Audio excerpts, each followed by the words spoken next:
বন্ধুরা, তোমরা কি করছো? আজকে দেখো আমি একটা মিষ্টি রেসিপি করছি।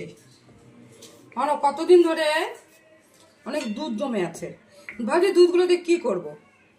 আবার শীতকালে ফ্রিজে গুড়ও আছে, খেজুরি গুড়। তাই ভাবলাম গুড় দিয়ে দুধ দিয়ে আর ছানা করে নিয়েছি। ওই দুধটা দিয়ে ছানা করে নিয়ে এবার মাখা সন্দেশ বানাবো। তোমরা দেখতে থাকো। আমি বলবো না তোমরা পারো না, তোমরাও পারো। এখন নেটের জমানা, সবাই ইউটিউব দেখে দেখে সবাই সব কিছু পারে। আমি একা পারি বলবো না, কিন্তু এক একজন এক এক রকমভাবে তৈরি করে। তোমরা কীভাবে তৈরি করো আমাকে বলবে, আমিও সেইভাবে চেষ্টা করব।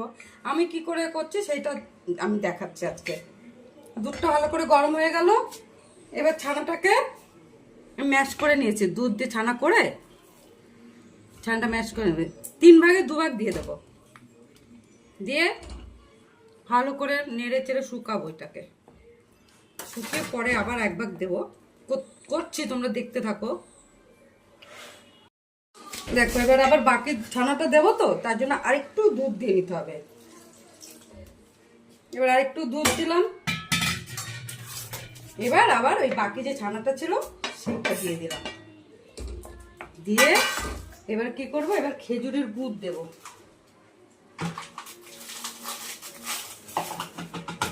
এই ডাব্বায় করে খেজুরি গুড় না ফ্রিজে রেখে দিয়েছিলাম। এই ডাব্বায় করে রাখলে খেজুরি গুড়গুলো ভালো থাকে। এই দেখো শীতকালের গুড়, এই গুড়টা দেব। যে যেরকম মিষ্টি খায়, আমরা একটুখানি বেশি মিষ্টি খাই। এই গুড় দেব।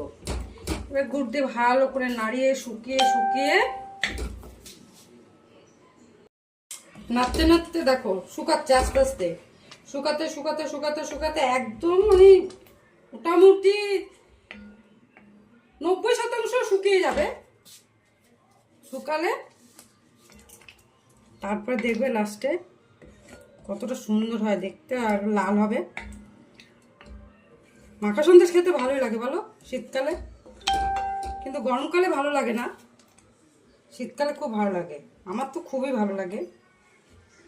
মাঝে মাঝে কিনে আনি, মাঝে মাঝে আবার একটু বানিয়েও নিই। দুধ জমিয়ে বানিয়ে নিই। খাবো যখন সবসময় ঘরে দুধ থাকে অনেকটা। মানে শীতকালে না দুধটা দিয়ে কফি টফি খাওয়া যায়, গরমকালে কফি খাই না তো, এই জন্য জমে যায়। তো জমা দুধটা দিয়ে দইটা ভালো হয় না। জমা দুধটা দিয়ে ছানা করে, কোনো সময় ছানার কোপ্তা করে নিই, কোনো সময় ছানা ডালনা করে নিই আলু দিয়ে। আমি মাঝে মাঝে ছানা দিয়ে এই মাখা সন্দেশটা করে নিই। করতে এরকম শুকাতে এবার দেখো এরকম করে দেখো শুকিয়ে গেছে না বলো?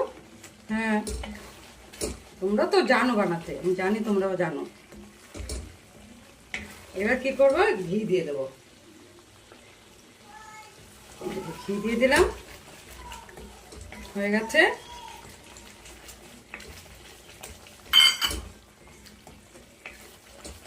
খুব গরম বন্ধুরা, খুব গরম বাবা।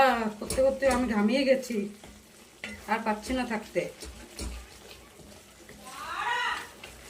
আমি গ্যাসটা বন্ধ করে দিলাম। এবার এটা একটা পাত্রে নামাবো, একটু ছড়ানো পাত্রে নামাবো। নামিয়ে এটা ফ্রিজে দিয়ে দেবো। ফ্রিজে দিলে ঠান্ডা হবে, ব্যাস একদম দোকানের মতন মাখা সন্দেশ হয়ে যাবে। তোমরা বানিয়েও খেয়ে নিও, খাওয়াতে তো পারবো না। ঠিক আছে, রাখছি, বাই বাই।